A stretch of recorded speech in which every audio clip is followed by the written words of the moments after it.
All right, good morning, traders. Sound check 1 2. Who is here? Hello, everybody. Good morning. Just adjusting the mic. I hope you've all had a great day. We got quite a few things here to discuss in today's morning market update. Hi, he's right here. He's just chilling. You can hang out if you want, no problem. I told him just not to come in front of the. Yeah, I'm actually doing this live taping, guys, in front of a real audience today. I have my son here in the corner, who's just hiding out, and it kind of makes me slightly more nervous because I got to do my absolute best. I'm really putting on for the kid right now, right? In today's markets, equities are lower, Europe is lower, Euro stocks is lower, U.S. futures are lower as well, and actually continuing the slide here in the pre-market session. You could probably see behind me, or maybe not on the chart. Prices are pushing lower and lower. The new overnight low continues to be set, and it gets pushed lower. In the commodities front, oil is down 0.5%. Copper is down 0.5%. Gold up 1.8 above 4,000 once again. Key level there. Bitcoin's down 2.3%. Ethereum down 2.5%. It seems like Bitcoin's just been getting hit the last couple of days. So here's what we're going to talk about today. We're going to do a recap of the Federal Reserve and what just happened. And then we're going to talk about Trump and President Xi. The two presidents meet. And then we're going to talk about some corporate earnings and some call walls, my levels, and my trading plan for the day, for which I'll turn around and I will show you here in real time. Okay, so let's dive into it. Let's talk about the Fed. And I'm not going to go too much into detail on the Fed. A lot of people covered it, etc. But, the Fed is partially responsible for the sell-off that started yesterday, the sell-off that continues into this morning session. All right, yesterday the Federal Reserve said they're going to cut the interest rates by 25 basis points. All right, and that's great. Cutting the rates at an all-time high is normally a very bullish thing. But then Powell did the unthinkable, and he decided to get hawkish in his press conference. And he said, a December rate cut is far from assured. Well, the problem with that is the traders were pricing in a December rate cut. And the thing with news and the impact on markets, you have to realize is it's not one of those things that once it happens, it impacts the market. It's once we know and we assume it's going to happen, it impacts the market. It's priced in the market, right? So even though the December rate cut meeting hasn't happened, saying that it isn't assured is like pulling the rug under the traders' feet. And the market did not like that one bit. The moment I heard that, I knew it was going to be some weakness in equities. And I didn't trade yesterday, by the way. I took the day off just because of the Fed, okay? So, that wasn't good. The market didn't like that. Also, though, Jerome Powell said the Fed will end, I don't even know what that means. The Fed will end the balance sheet drawdown program that they have. It was currently at $5 billion per month. They're going to stop letting equities run off, all right, which means that it is actually a supportive thing for the economy. It's an increase of liquidity in the market, but that wasn't enough to offset the Fed rate cut surprise for December when Jerome Powell said it isn't assured, because the market likes to be assured, and it was assured that it was going to happen, and now it may not. All right, and there's no real data that's coming out because the market or the government is in a closure. So we have very limited reports. So what will we base it on from now until December, assuming the government shutdown is extended until then? Because we don't see the end in sight. So far, it's kind of a gridlock.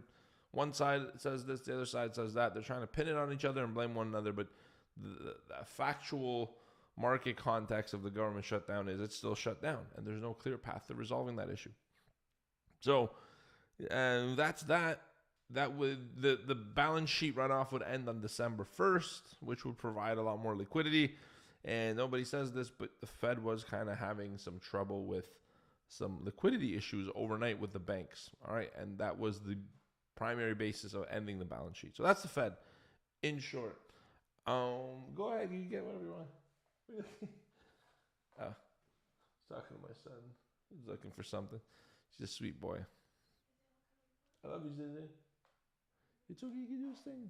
It's fine, I like having him here. You give me good energy, Isaiah.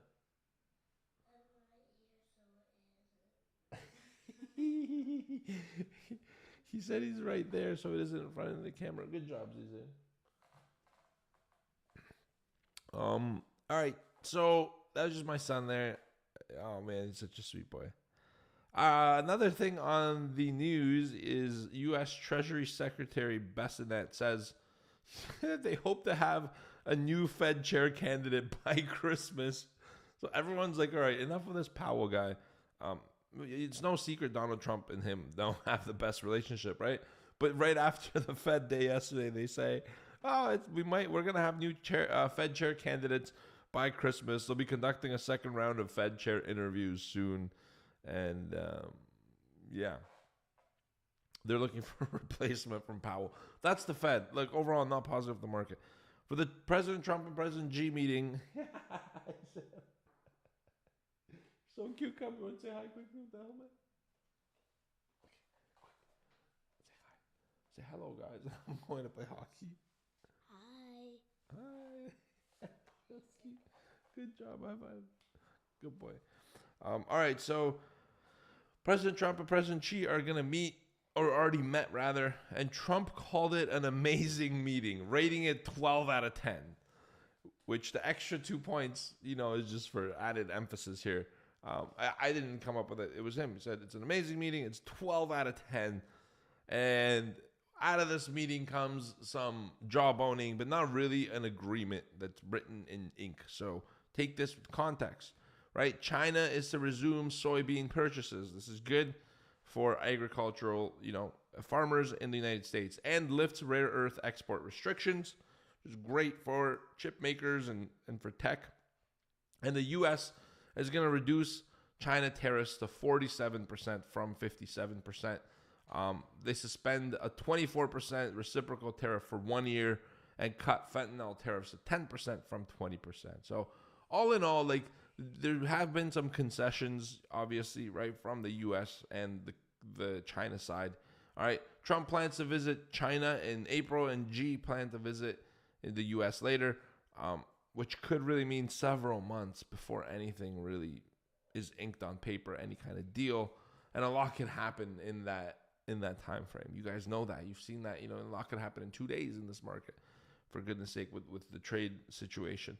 All right, that's that. That's Trump and Xi. So it's odd because there's market weakness infused by the Fed yesterday as we were at all-time highs. Even though the market got a cut, the language that it was cut with the market decided to throw a tantrum and it sells off, rightfully so. All right, the candy got taken away from the kid, so he's revolting. That's one thing that's negative, but then the positive is there is some kind of movement towards a deal or some positive language and concessions, preliminary trade deal, you could say, between Trump and Xi. So that's something to watch out for in the near future. But where does that leave the market? Well, we have some corporate earnings. It's real news. Google earnings per share 287. It beats. It's up 7%. Microsoft beats earnings per share, but soft second quarter guidance puts it down at minus 3%. I said, is it that boring? I'm just kidding, buddy. I'm kidding. You just woke up. Isaiah just yawned a little bit. Shook up my confidence. Oh, it's fine, man. You can play. That's cool. I'm just kidding, buddy. You are not impacting me at all. You sit there and do your thing. Do what you got to do. Meta earnings per share is a miss due to a $15.9 billion tax charge, which puts the stock down 6%. That's the movement here on the corporate earnings front. There's some heavy hitters reporting today after the bell: Amazon, Apple, Coinbase, Reddit, MicroStrategy, Cloudflare, Roblox. Can't believe that Roblox game has blown up so much and become a stock. MasterCard and Comcast. These are really big stocks, all reporting today. All right, on the activity here from the options market, we have a big call wall sitting at 6,900. There's a lot of open interest and volume, around that level. The smaller cluster, 6,950 to 7,000, which is above, which seems far away now. All right, 6,900 is going to act as near-term resistance zone. And above that, dealers are more than likely short gamma. All right. On the put wall side, there's a lot of concentration of puts at 6,850. creating that downside support structure. Okay, so that's where the market is pinned. So the interpretation here is we're stuck between 6,850 and 6,900. That's where dealers are comfortable being. Above that, we could have a gamma squeeze, and below that as well. All right. The closing thought for options is, and just kind of overall today before I give you the plan, will today's earnings and Fed follow through, be enough to punch through the 6,900 wall on the options front? Or do we snap back to support first? It's being answered right now, live, if we just turn around. And I am going to turn around. So I'm going to turn this camera off. Ooh, I like how it spins.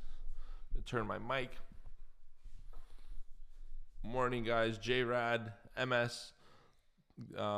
Michael, what's up, boys and ladies? I'm back.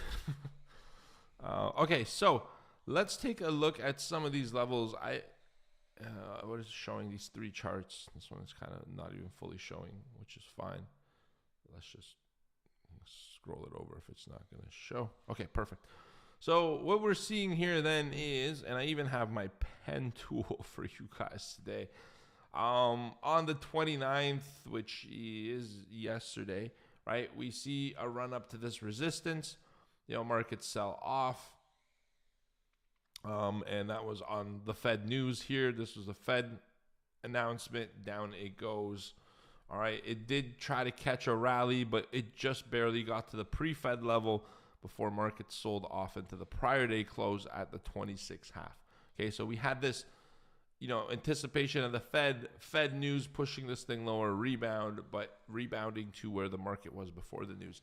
One of the biggest tips I could give you is to mark the level. If there's a really big news event, mark the level at which market was trading before the news hit, because that level ends up being a great support or resistance for, days, sometimes weeks, sometimes months, sometimes your whole life, guys.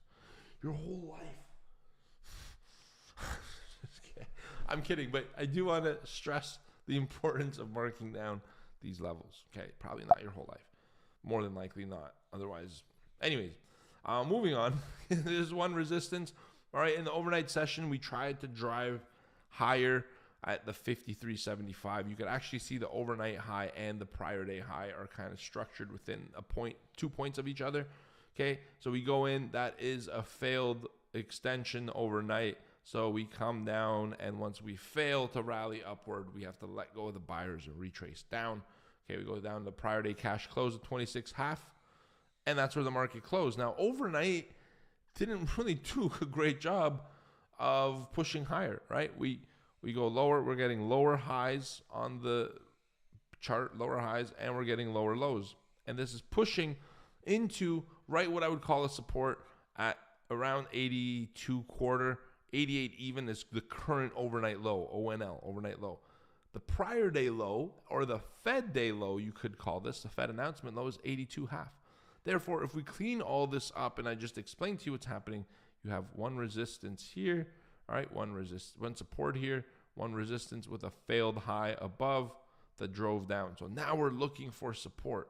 It's going to be somewhere here. All right, where do I think it's going to be? Between 82 to 88.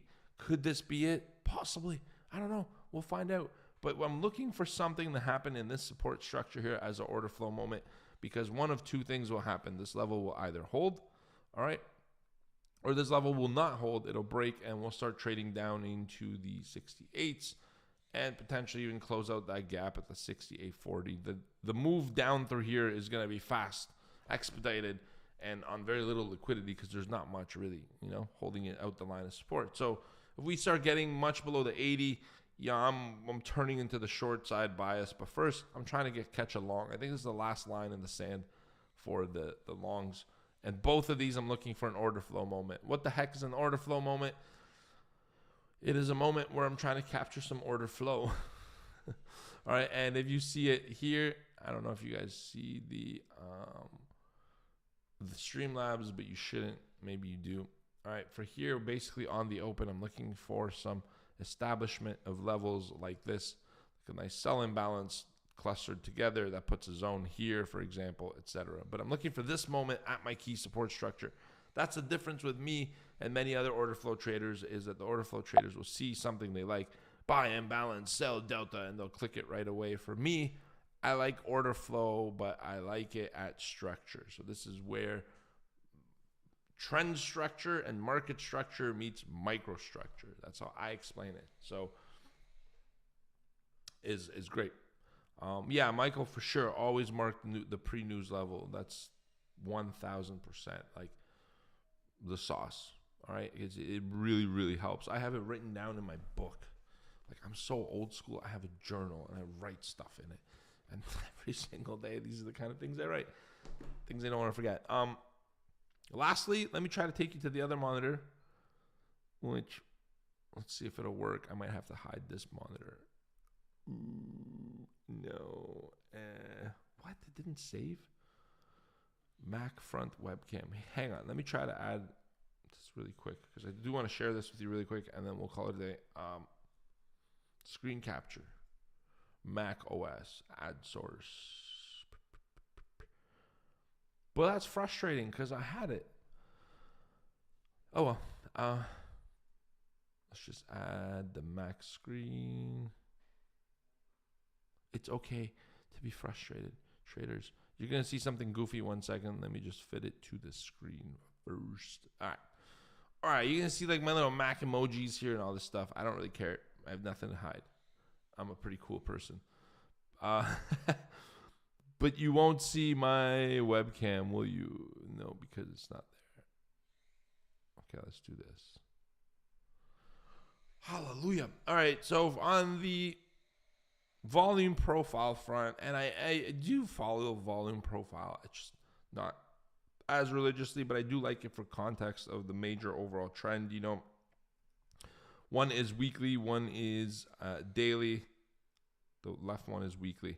All right, we had a big gap here that, you know, when you have a gap like this, there's sort of a void of volume. See that? So this is something I think we could come back and fill if we get pretty bearish. That's what I'm on the lookout for. All right, but until then, like, you know, you see a POC from the 24th of October here that's formed. You see a really big volume ledge and a big drop off at the 80. So this could just very well be that support. And that 80 on the S&P is what I'm watching, because I have multiple tools of confluence telling me that's the support. So that's what I'm trading today. Love to see some support between 85 to 80 even. I'd love to see structure hold out on price, and I'd love to see an order flow moment that dictates, hey, this is the time to pull the trigger and make this trade happen. That's what I have for you. You guys have a great day. Let me know if you have any questions. Love you all so much. I'll take a question or two or whatever, or a comment, or if not, we could call it also. Okay, now if I hide this screen. Okay, great. It's probably making you dizzy on YouTube.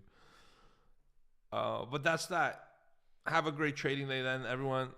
Thank you for tuning in. I really appreciate you. Thank you for making this morning market update successful and continuing to come out. I got more for you every single day at 9 a.m.